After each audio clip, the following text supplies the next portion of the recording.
Kamusta mga tol? Ito na naman tayo. Paano nga ba i-enhance ang profile sa LinkedIn mo? Punta tayo dito.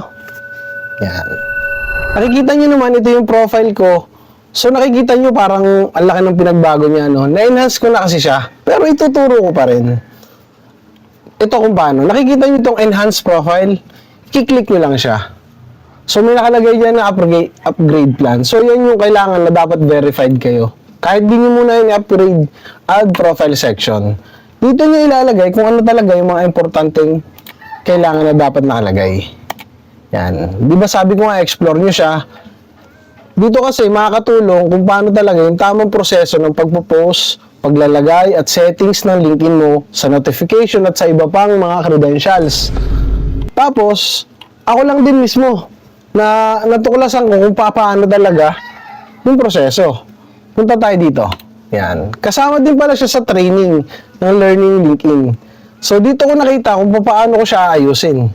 So, pakita ko lang na meron ditong create a profile. Ito yung process training nila na may guide ka na at hindi ka na mahirapan create great profile.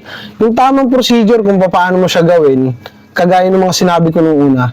Lahat yan kompleto nandito hanggang sa ma-enhance yung profile mo. Kumbaga, ibig sabihin, legit na yung profile mo is talagang ma-enhance tapos makikita ng mga kliyente na talagang sufficient. Ibig sabihin is very active. Wow. Kung may mga tanong pa kayo dito, mag-comment lang kayo. At kung wala kayong mga tanong, like, comment, and share. Salamat.